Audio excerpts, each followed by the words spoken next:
हाय बच्चा, हम फिर अपने सेशन में उपस्थित हैं। तो हम कारक पढ़ा रहे हैं बेटा आपको। कारक, कारक किसको कहते हैं, ठीक है। कर्म कारक और कर्ता कारक में पिछली वीडियो में पढ़ा चुका हूँ। और आज बात करते हैं कर्ण कारक। कर्ण कारक क्या होता है, ठीक है। कर्ण कारक क्या होता है और कब हमें पहचान पड़ेगी या कब हमें इसके बारे में जानकारी मिलेगी कि यहाँ कर्ण कारक का प्रयोग किया गया है या इसमें कर्ण कारक है या इसमें कर्ण कारक का इस्तेमाल किया गया, ठीक है। तो हम सबसे पहले चलते हैं कर्ण कारक। कर्ण कारक होता क्या है, पहले कर्ण कारक का अर्थ जानते हैं कि इसका अर्थ क्या होता है या इसका मतलब क्या होता है कर्ण कारक का। तो ठीक है, तो इसमें क्या है बेटा, कर्ण कारक है। कर्ण कारक, कर्ण कारक। अब पहले आपको समझना चाहिए कि कर्ण कारक, कर्ण कारक, ठीक है। कर्ण कारक ये, तो इसमें क्या है, कर्ण का अर्थ है क्या, साधन। क्लियर, इतनी बात। कर्ण का अर्थ है साधन, इतना समझ में आ गया। अब ये संज्ञा का वह रूप जिससे किसी क्रिया के साधन का बोध हो, उसे बेटा कर्ण कारक कहते हैं। कर्ण कारक कहते हैं। इसमें क्या, कर्ण का अर्थ है साधन, इतनी बात क्लियर हो गई। अब संज्ञा का वह रूप जिससे किसी क्रिया के साधन का बोध हो, उसे कर्ण कारक कहते हैं, ठीक है। मैं दोबारा फिर बता रहा हूँ आपको, इसमें क्या है, कर्ण, कर्ण कारक। तो कर्ण का अर्थ है साधन, संज्ञा का वह रूप जिससे किसी क्रिया के साधन का बोध हो, उसे कर्ण कारक कहते हैं। अब जैसे मैंने एक एग्जाम्पल लिया है, उदाहरण लिया है। अब इसमें आपको कैसे पता चलेगा कि भाई देखो, पता भी तो होना चाहिए कि कर्ण कारक के उदाहरण कैसे कैसे आते हैं, ठीक है। तो इसमें क्या है, ये इतनी बात क्लियर होगी। कर्ण का अर्थ है साधन, संज्ञा का वह रूप जिससे किसी क्रिया के साधन का बोध हो, उसे कर्ण कारक कहते हैं। क्लियर। अब मैं इसका एक उदाहरण बताता हूँ। शिकारी ने शेर को बंदूक से मारा। किसने, शिकारी ने। किसको, शेर को। किससे मारा, बंदूक से मारा, ठीक है। शिकारी ने शेर को बंदूक से मारा। इस वाक्य में बंदूक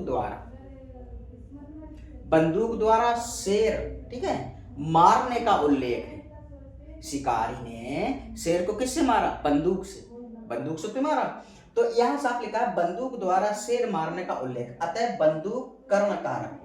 कर्ण कारक को, बंदूक क्या, साधन है।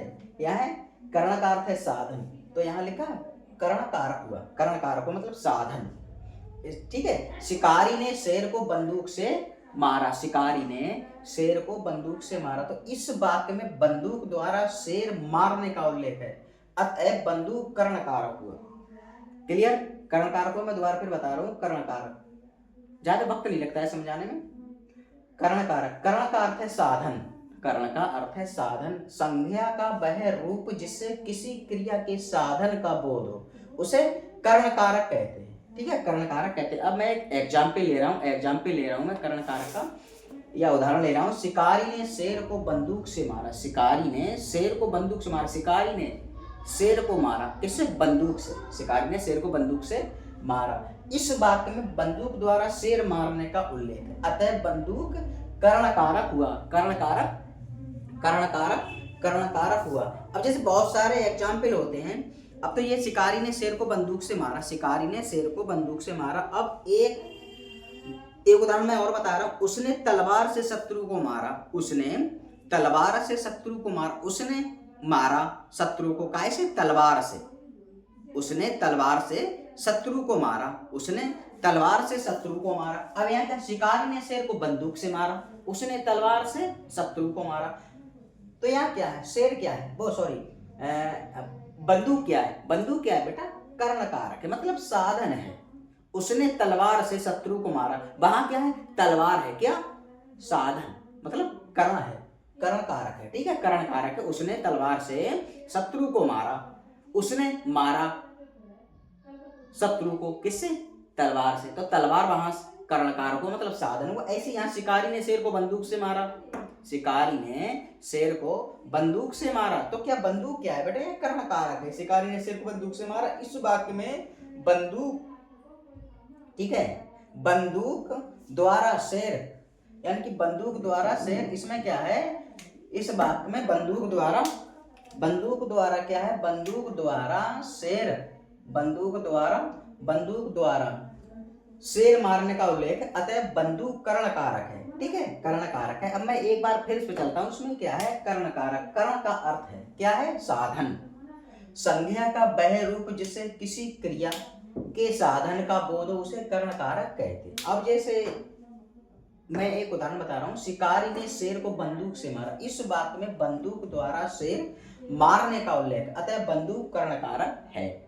ठीक है। अब जैसे उसने तलवार से शत्रु को मारा, उसने तलवार से शत्रु को मारा, ठीक है, तो तलवार क्या है बेटा, कर्ण कारक है, कर्ण कारक है। तो ये आज मैंने आपको बताया कर्ण कारक क्या है, कर्ण कारक के बारे में, कर्ण कारक के उदाहरण। ठीक है, तो बड़ा इजी चीज है, कोई इसमें कोई बहुत कठिन बात नहीं है कि हमसे नहीं हो पाएगा, बस आपके मन के ऊपर डिपेंड करता है कि आप कितनी गहराई से इसको समझते हैं और कितनी गहराई से इसके बारे में जानना चाहते हैं। ये मोस्ट इम्पॉर्टेंट चीज़ें हैं, ये एग्जाम में अधिकतर आती है। ठीक है, किसी तरीके की अपने मन के अंदर कोई कन्फ्यूजन मत पालिए, दिमाग में अपने किसी तरह का कोई भ्रम मत रखिए कि हमसे नहीं हो पाएगा, हो जाएगा, बस आप कोशिश तो करिए। मैं दोनों पैरों से विकलांग हूँ, बोथ लेग हूँ, ठीक है, लेकिन आज मैं आपको पढ़ा रहा हूँ। यहाँ ऐसे नहीं पहुँच गया, मैं बहुत सारा संघर्ष सेक्रीफाइस किया है मैंने, बहुत सारी ख्वाहिशें अपनी मारी हैं।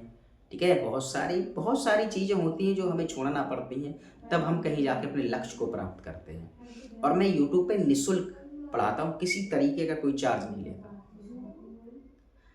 और मेरा जीवन आपके जीवन से कई हजार गुना कठिन है।